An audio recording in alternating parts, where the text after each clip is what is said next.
Hello everyone, Assalamu alaikum. Welcome back to Salma's Recipes, Germany. ফুটন্ত গরম পানিতে রুটি ছেড়ে দিয়ে মজাদার একটা রেসিপি তৈরি করে দেখাবো। ভিন্ন রকম এবং খেতে অসম্ভব মজার।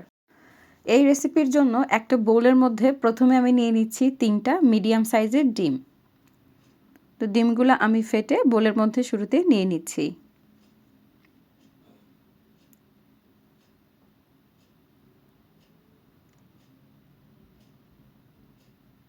ডিমগুলা ভাঙার সময় কুসুমটা ভেঙে যাচ্ছিল, নো প্রবলেম, কারণ এখানে তো আমরা মিক্স করেই নিব, তাই কুসুমটা ভেঙে গেলেও কোনো সমস্যা নেই।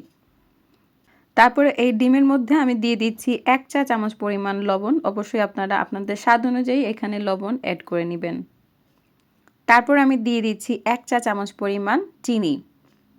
চিনিটা অবশ্যই অপশনাল, আপনারা চাইলে স্কিপও করে নিতে পারেন। তারপরে একটা হ্যান্ড উইক্স দিয়ে খুব ভালো করে আমি মিশিয়ে নিচ্ছি। এখানে ডিমের কুসুম আর সাদা অংশটা আমি খুব ভালো করে একসাথে মিশিয়ে নিচ্ছি। ভালো করে মেশানো হয়ে গেলে আমি অ্যাড করে দিব এখানে 1 কাপ পরিমাণ ময়দা। ময়দার পরিমাণ ডিমের সাইজের উপরে কম বা বেশিও লাগতে পারে। আপনারা চাইলে এখানে ময়দার পরিবর্তে আটাও ব্যবহার করতে পারবেন। এই ডোটি তৈরি করতে আমি কোনো প্রকার পানি ব্যবহার করছি না। যদি ময়দা অনুযায়ী ডিমের পরিমাণ কম হয় তাহলে আরেকটা ডিম অ্যাড করে নিতে পারেন, তবে পানি ব্যবহার না করাই ভালো। সবগুলো ময়দা একসাথে আমি দিয়ে একটা হ্যান্ড উইস্ক দিয়ে মিশিয়ে নিয়েছি। তারপরে হাত দিয়ে খুব ভালো করে মথে নিতে হবে 3 থেকে 4 মিনিট সময় নিয়ে। তো আমি এখন হাত দিয়ে খুব ভালো করে ডোটা মথে নিব। আর এই পর্যায়ে আমার কাছে একটু পাতলা মনে হয়েছিল, তাই আমি আরও 2 টেবিল চামচ পরিমাণ ময়দা এখানে অ্যাড করে নিয়েছি। তো ভালো করে মাখানো হয়ে গেলে এই ডোকে আমি রেস্টে রেখে দিব 5 থেকে 10 মিনিটের জন্য। তো আমি একটা ঢাকনা দিয়ে 5 থেকে 10 মিনিটের জন্য ঢেকে রেখে দিচ্ছি। তারপরে 10 মিনিট হয়েছে, আমি ঠিক 10 মিনিটই রেস্টে রেখেছি। এখন আমি ডোটাকে বের করে নিব বোল থেকে। আমি একটু আপনাদেরকে ডোটা দেখিয়ে দিচ্ছি কতটুকু সফট হবে। খুব বেশি সফট বা খুব বেশি হার্ড হওয়া যাবে না। খুব বেশি সফট হয়ে গেলে তখন রুটিটা বেলে নিতে কষ্ট হবে, আবার হার্ড হয়ে গেলেও কিন্তু রুটিটা বেলে নিতে কষ্ট হবে।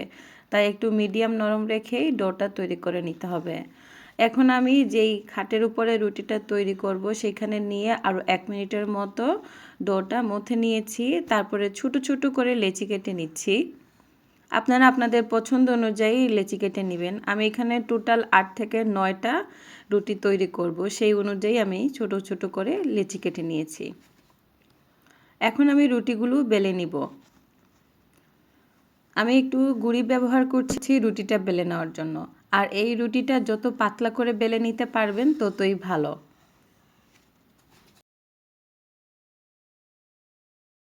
আর চেষ্টা করবেন সবগুলো রুটি যাতে একই সাইজে বেলে নেওয়া হয়। তো আমার এখানে রুটিটা বেলা হয়ে গেছে, আমি আপনাদেরকে একটু হাতে নিয়ে দেখিয়ে দিচ্ছি কতটুকু পাতলা করে আমি আজকের রুটিটা বেলতে পেরেছি।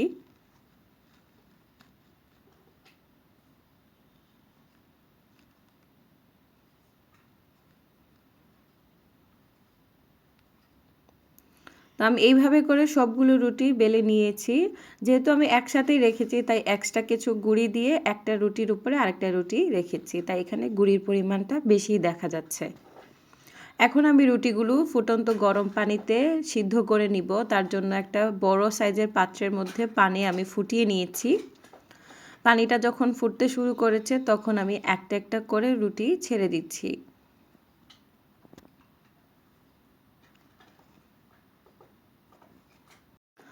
মাত্র 1 থেকে 1.5 মিনিটের মতো সময় নিয়ে আমি এই রুটিগুলো এই গরম পানিতে সিদ্ধ করে নিব। তো 1 থেকে 1.5 মিনিট সময় হয়ে গেছে, আমি এই রুটিটা গরম পানি থেকে উঠিয়ে ডাইরেক্ট আরেকটা ঠান্ডা পানির পাত্রে ছেড়ে দিব। আপনারা অবশ্যই আরেক সাইডে একটা পাত্রে ঠান্ডা পানি রেখে দিবেন, তাহলে কাজটা সহজ হয়ে যাবে। ঠান্ডা পানি থেকে খুব ভালো করে পানিটা ঝরিয়ে নিতে হবে, যাতে খুব বেশি পরিমাণ রুটির মধ্যে পানি লেগে না থাকে। তো এইভাবে করে আমি সবগুলো রুটি এক এক করে গরম পানিতে সিদ্ধ করে নিব।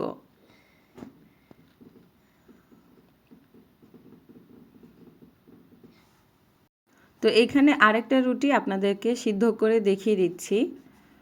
পানিটা যখন এরকম ফুটন্ত গরম হবে তখনই রুটিটা ছেড়ে দিয়ে 1 থেকে 1.5 মিনিট অপেক্ষা করবেন। তারপরে গরম পানি থেকে তুলে ডাইরেক্ট ঠান্ডা পানির মধ্যে দিয়ে একটু ঠান্ডা করে নেবেন। আর ঠান্ডা পানিতে খুব বেশি সময় রাখা যাবে না, 10 সেকেন্ডের মতো রেখে সাথে সাথেই পানি থেকে উঠিয়ে নেবেন। আর পানিটা যতটুকু সম্ভব ঝরিয়ে নেবেন।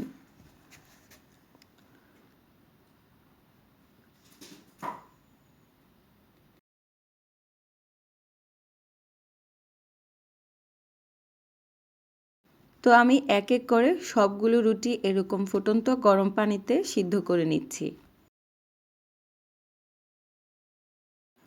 এক এক করে সবগুলো রুটি আমার সিদ্ধ করা হয়ে গেছে। আমি এখানে এক এক করে একটার উপরে আরেকটা রুটি রেখে দিয়েছি। এখন হচ্ছে দ্বিতীয় প্রসেস। তো এই প্রসেসে আমার লাগবে একটা ফ্রাই প্যান।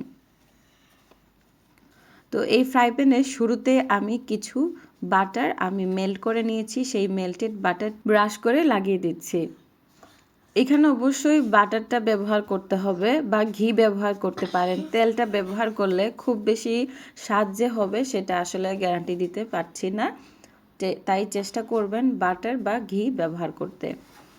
তো প্রথমে আমি একটা রুটি এইভাবে সিদ্ধ রুটিটা কড়াইয়ের মধ্যে দিয়ে দিচ্ছি। তারপরে এই রুটির উপরে মেল্টেড বাটারটা ব্রাশ দিয়ে এরকম ব্রাশ করে দিচ্ছি।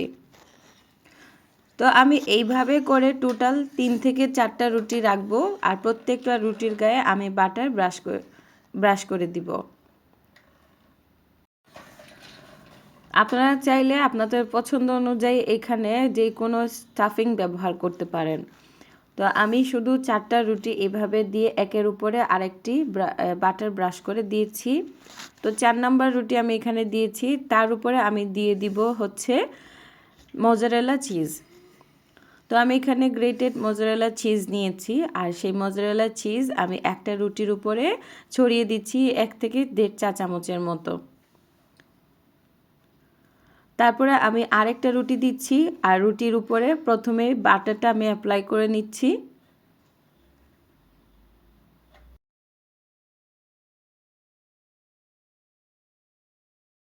তারপরে আবারও হাত দিয়ে কিছু চিজ ছড়িয়ে দিচ্ছি। এই চিজটা দেওয়ার কারণে কিন্তু এই রেসিপিটা দারুণ হবে, খেতে দারুণ লাগবে। তো আমি আরেকটা রুটি দিয়ে দিচ্ছি, তার উপরেও আমি বাটার দিয়ে তারপরে চিজ ছড়িয়ে দিব।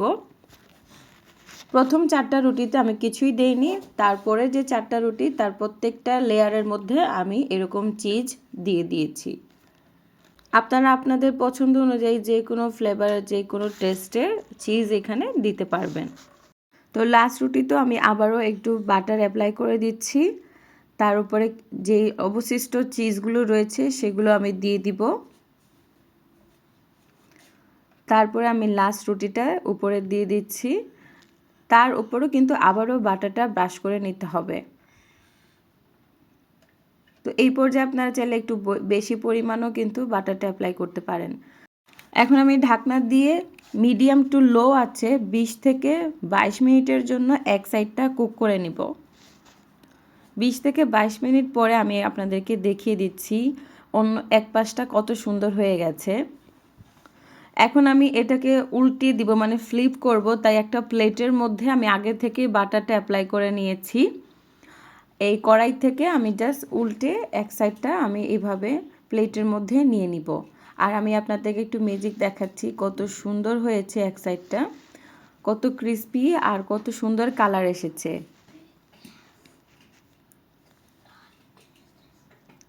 এখন আমি এই পাশটা ডাইরেক্ট কড়াইয়ের মধ্যে দিয়ে দিব। বাটার লাগানোর কারণে কিন্তু প্লেট থেকে কড়াইয়ের মধ্যে দিতে ইজি হবে, তাই প্লেটের মধ্যে অল্প করে বাটার লাগিয়ে নিয়েছি।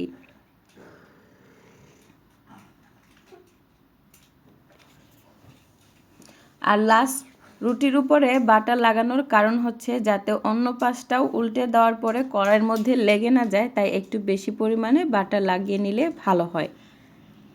তো উল্টা পাশটাও আমি ঠিক 20 মিনিটের মতো কুক করে নিব।